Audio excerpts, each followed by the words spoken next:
Hello, Chris. Thanks for joining. Nice to meet you. My name is Val, and we have here Chris from the company which is called Clone. And this company specializes in development and hopefully future production of a system of specialized devices which you can be attached to pretty much anything. It can be robotic arms, as I understand. It can be prosthetics. So the application of this technology is really wide. And when I met this company on the internet, I was so excited because people like me, obviously people with disabilities or some kind of traumas or any other problems, would very much appreciate this kind of technology because this will give them the opportunity to do things which are not achievable to them the other ways. Like, for example, lifting heavy objects, picking them up from floor or moving them or placing them on a table. So any type of assistance, making these people more independent, more self-sufficient would be great. So these guys from Clone, they have a Patreon page, which I'm happy to support. So I have access to their premiere videos, and they are amazing.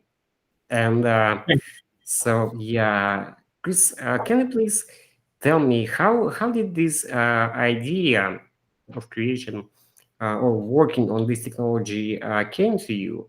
So what inspired you? For example, I was for a long time I was a 3D animator and visual effects manager because I enjoyed watching science fiction movies. So I Mhm. watched movies like Star Wars, and they inspired me a lot to work on the field which I worked for a long time. So what brought you to this development? So, hi everyone. Hi Valerie. Thanks for inviting me. And now to the question. Um, Łukasz, because it was Łukasz Kozlik who started all this. I'm just his assistant here. He once. It all started because he never liked cleaning in his house, and it wasted his time that he could spend on doing making creative things, and creative things he did, I assure you. So once he came upon a picture in some book. It wasn't any scientific book. It was maybe even for children. 50 robots to draw and paint, I guess, was the title. And there was a picture, a drawing of limb, probably a leg, as I recall, clad in, built from artificial muscles. So he got inspired. He thought, this is it. I could build a whole humanoid robot, basing it on human anatomy, contrary to many approaches we see today that don't mimic the human nature. And well, the beginnings were hard. He built first prototype from wood or metal. It was seven years ago. But across the years, many people saw his vision, his fire in his eyes, and joined him on this quest. There was Juliusz, there was Amadeus. They are co-founders now, as they were all this time with him. I came like 1.5 years ago. They showed him 3D printer. That was the breakthrough. And what else can I say? So yeah, the inspiration isn't there. There isn't any Terminator or any science fiction movie or of Čapek, but just the human nature, just the muscles, the limbs and tendons we have in ourselves.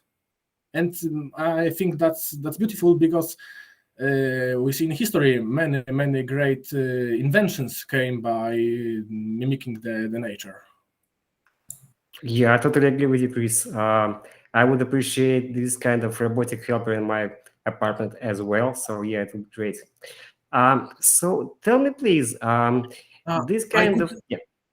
I Go could ahead. put it this way, that Thomas Edison once said, as I recall, that we will make electricity so cheap that only the rich men will burn the candles. And I could describe the mission of Clone Incorporated also in one sentence, that we will make robotics so cheap that only the rich men will clean themselves. Hopefully, yeah. Thank you.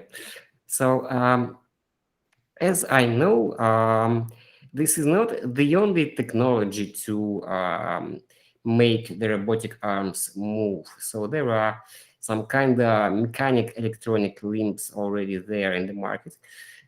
They use like electric motors or some kind of I don't know, maybe electric memory devices or whatever.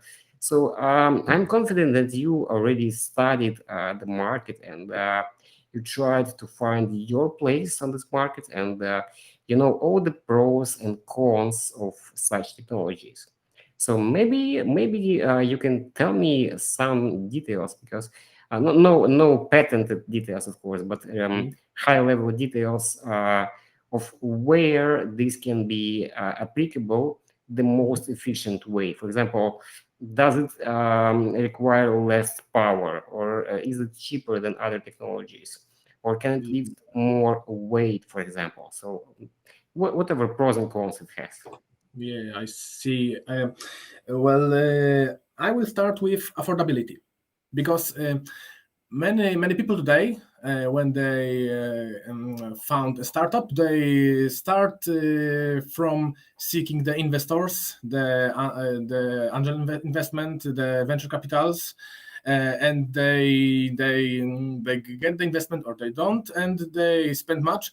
But Lucas, for all these 7 years up to now, he financed it, which is impressive, from almost entirely from his own pocket, out of his own pocket, from his own funds, almost entirely. There was Patreon founded recently, which I invite all the viewers to visit, and we get some money because of YouTube, because of how our videos became popular nowadays. But because he had limited funds, he was kind of forced to develop cheap, affordable solution. It kind of enforced it on him, and I think it's a good thing, because now he has a solution good for mass production, for cheaper than competition, I guess, because from what I've heard, our possible competition, Shadow Robotic Hand, its price, I don't want to put you into mistake, but it's expensive for sure. And Łukasz is convinced that the in the future, maybe in many years, but every household will be able to afford maybe a second-hand robot of his. It will be like a car. It's his vision in this matter. But again, to the muscles. Well, those are it's McKibben technology from 50s. It's quite old. Those are McKibben muscles. I recommend to Google it for all that are into this subject of artificial muscles. It's kind of cool, but we we diverted from the original design because those are not pneumatical muscles. They don't use air, they use water, tap water, not some oil or something, but just tap water, which is kind of useful if there would be some leakage, which won't happen often, of course, but it's another perk. But what I can say about the hydraulic drive, I'm not a mechanical engineer. I'm more about software when it comes to my what I do on university and so on. But the hydraulic drive is harder to control for sure, which could be pose a challenge. But it supplies more power, more strength to our hand than alternatives, electrical alternatives, because most of drives in robotics are electrical, which is okay for sure, but when we need real power, we go for hydraulics. And from what Łukasz told me, pneumatics, it's harder to control and it works less. Not it works louder. Yes. What was the question once again? Yes, we talk Yeah, about cost of technology. Yeah. Yeah. yes. We So basically got it. what we thought, what we think to be our advantage is mimicking the human anatomy one to one. It should be it should be a good thing when it comes to prosthetics, because if all goes according to the plan, people will have the closest possible thing to the natural hand. They unfortunately don't have without the prosthesis. It could be imagined like the prosthesis of Luke Skywalker from Star Wars, if you recall. Yes. Absolutely. Yeah, that's my favorite movie. That sounds absolutely amazing, Chris. And we, of course, will place links to your YouTube channel, to Patreon page, your company's page, so people can learn more about this. You mentioned the power achievable with this type of technology, and I wonder what power can be achieved in the close future. Will it be like more strong than a regular human, for example, or should not we expect these kind of results? Or tell me about it. Well, for now, its grip strength is about the as much as real human hand, maybe some more, and it's not gonna be enormously strength or something, just as much as we need to be. So Łukasz says it will be most probably like the natural counterpart, like that of a man. And I can give you a sneak peek about our upcoming video. It should be tomorrow. It depends when this video will be published. But let's go back to the subject. We demonstrate there that the hand can hold a 26 kilo weight. We Oh wow, make that's cool. we make it clench its fist when it's put into the handle of a great bottle with some industrial liquid. 26 kilo, which is like 52 lbs, something like that. Yeah, that's really heavy. It's about my weight actually. Yeah, so that's cool. Awesome. Yeah. So that sounds really promising. Can you please tell me at the current stage of development, what's the most challenging things for you? What's blocking you the most? So what types of solutioning are you doing for the last weeks already? Well, I would say that we're strong. We are developed in the sphere, let's say, of mechanics. We have good drive and so on, but we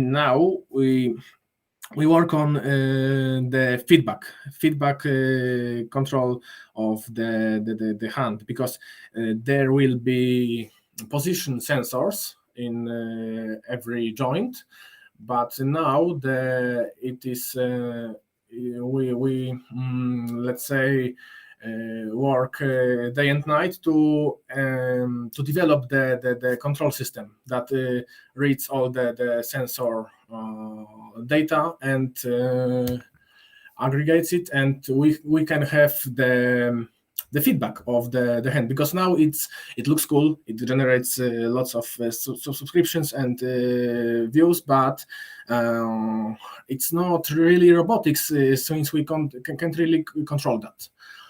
It's open loop control only. We make it move like we wish, but we need the feedback control. Yes, to start with the real software here, to have some controllers implemented, to have some AI to enable it to serve its soon to be purpose, because well, the making of a real robot is an ultimate goal, a final goal, but since we need to sell a product, we need to get more funds. We plan to make the hand platform for reinforcement learning research. Like I recommend seeing the OpenAI's research about rotating the Rubik hand. They trained the networks on Shadow Dexterous hand, and ours could serve the similar purpose. We already have started talks with some professors from around the world, because the recognition we get on YouTube really, it gave us much, because we have contacts now. We have investors, and now it starts to be big leagues really. Yes, but Lukasz is not entirely happy about it, because he would like really to stay in lab and do that what he loves. He's not into all of these interviews and stuff like that. Absolutely, I totally understand him. So yeah, you obviously guys have a plan. You have a vision what the company could be. For example, when it reaches, or maybe it already reached, like $1 million in funding or $10 million in funding. So do you have this step-by-step plan how you can utilize this funding, and what components or structures or processes you will build using these funds? I'm afraid I'm maybe not as informative in this matter as we would like to, but from what Łukasz told me before this interview, we need like 1 million funding to finish the hand, and 10 million to finish the humanoid robot, which may be optimistic a bit, but that's how he sees it, and we will spend because we already have some funding. We have some first angel investors, and we will employ more specialists, more software engineers, because that's what we need now. Across all these years, we have much people who helped us voluntarily, not only by coming and helping for free, but even some meritorical advice, like Łukasz contacted a local medical professor, and he helped him a lot. he welcomed him with open hands and answered his questions. But it's one thing to have volunteers, which work hard and help us much, but it's another thing to have people full time, because people have their lives, their relationships, their studies, their jobs, and it will help us a lot to make this a full time venture, not being just a bunch of passionate people. And because, for example, Łukasz worked on this project every possible hour, but he also has his he had to maintain he had to make a living. So he works at his family company, but it drained some time from him. He also has a fiance. So, it's truly about hiring more people. And many people want to help us, ask us about internships and so on. And what's more, then we could start some mass production. And there, of course, investment will be salient, let's say. That sounds like amazing plan for scaling and expansion, and I like it really much. So, tell me, as I understand, Lucas mostly works on the driver, like the motor and the muscle technology itself. But what about like what you mentioned, control part, the software part, the AI part? As I understand, you already take some of this work and do it, and implement some algorithms, maybe like computer vision or whatever. So you obviously will require a lot of people helping you. I hope you utilize some kind of open source software that could help a lot. And I hope that grant companies like Microsoft can also help you, because they have amazing research facilities. They may have funding for artificial intelligence network training. So yeah, they have all these resources. So do you work in this field, like expanding to build a software, build artificial intelligence? Do you use some existing solutions, or you build from scratch, or is it a combination of both? Well, for now, it's not so much about the AI and software, because as I've said, now we focus on the feedback control in the closed loop. But we have Łukasz met a wonderful guy from US. Now he's a co-founder. Danusz is his name. And he has some solid background in machine learning and the reinforcement learning, especially. And when we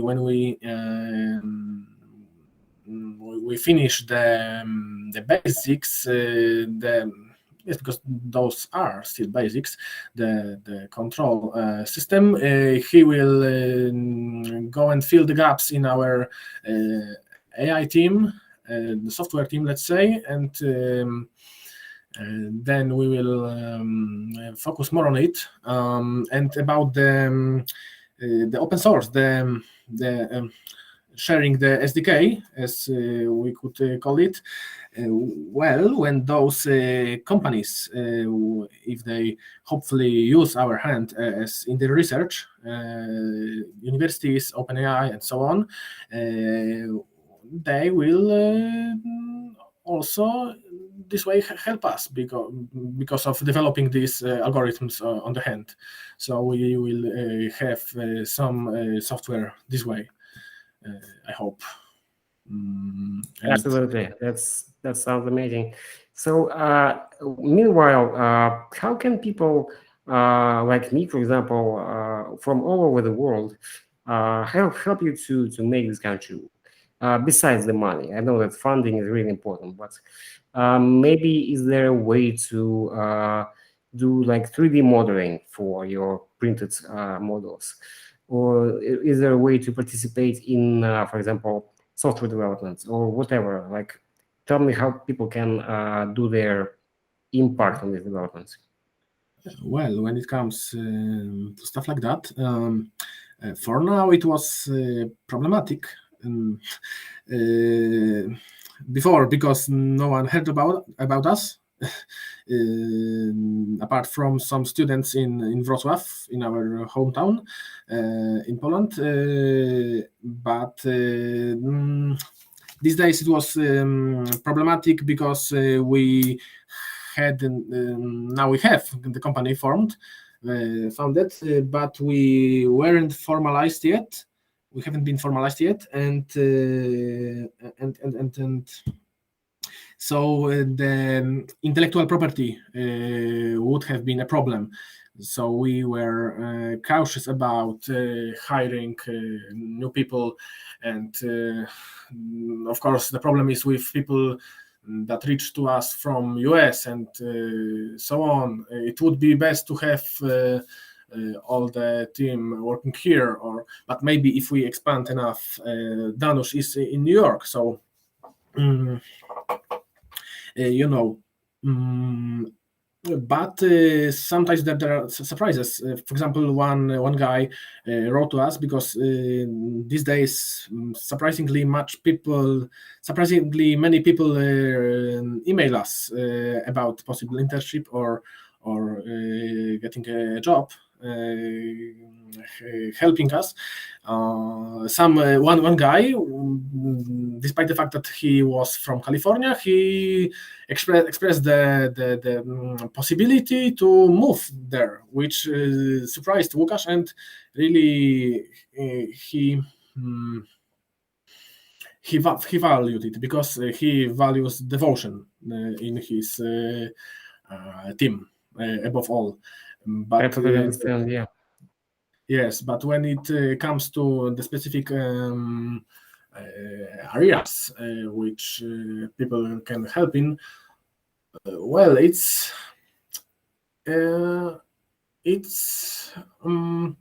much of everything actually.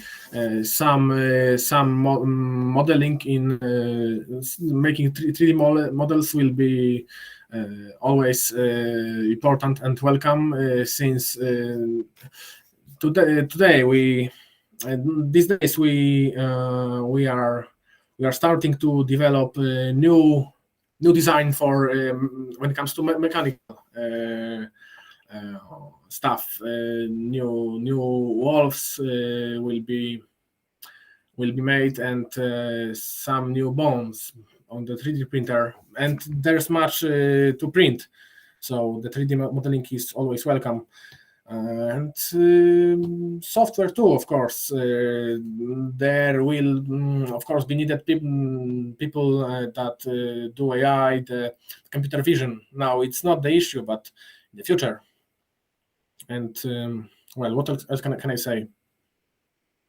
I think That's cool. I see where to apply. So yeah, great. You told me that you already formed a company, so congratulations on this. Mm-hmm. That's a huge step. I know it for myself, and so this will let you move forward huge.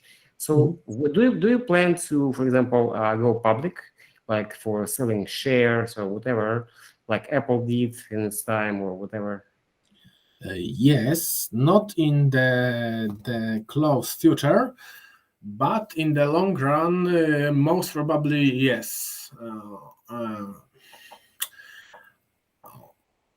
Yes, now we can contain ourselves with angel investments and stuff like that, but in the future, yes, Lucas expressed such desires, such plans. So.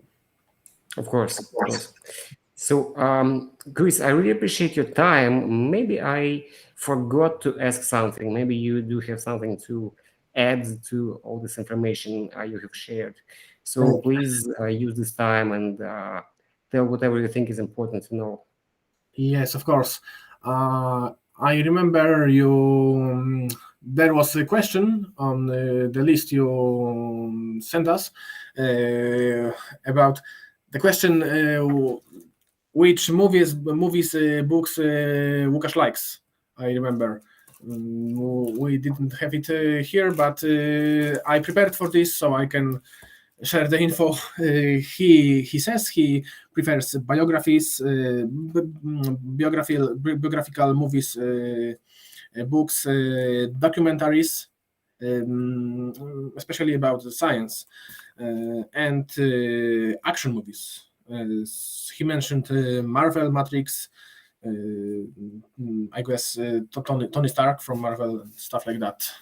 So that's about Łukasz. And what else? What else could we say? I appreciate that you didn't ask some some questions that are often seen in such interviews about robotics, which is it's classic already. I mean. Stuff about Terminator and stuff like that, about the dangers that AI poses to us. But I guess the audience of this channel is, let's say, they are more into the subject of robotics, so they don't express such. Yeah, I have some background in computer science, in robotics development, so I specifically understand that there will be no Terminators in the nearest future. So Yes, because we can only terminate ourselves like human. So yeah, it's not. Yeah, it's not I like this take on the matter. Yeah, that's true. Because what makes us humans such dangerous species is not the hand that we make in clone nowadays, but the brain, Exactly. So Yeah, and in the mindset. and in the Terminator movie, it wasn't the hand, the robo butler like we are trying to do that was killing, but the advanced AI, the Skynet that rebelled against humanity. So people shouldn't express such concerns to us, but to, let's say, OpenAI and guys like that. And what else can I say? There was a question: what limits us the most at this stage? And Łukasz answered that his humanity, that he has to sleep, that he tires, that he has some obligations. He would gladly work around the clock on this project, but his humanity limits him to make humans go more robotic, let's say. Yeah, that's true. Ironic. That's true. Absolutely. So, Chris, thank you so much. Say hi to Lucas. Good luck to you guys. I will post all the links in the descriptions of this video, and please follow the clone company on the internet. Follow them and read about them. They are really amazing. Thank you for your time. Yeah. And see you soon on the next video. Thank you. Thank you very much once again. Yeah, guys, follow it because let's stay tuned. We have this is only the beginning. We are just getting started, and there will be much content seen soon. And I apologize that Lucas wasn't present here, but as I said, he works around the clock, and especially this week, it's hard. Amazing. I hope to hear from you guys soon. Thank you. Thank you very much. Bye.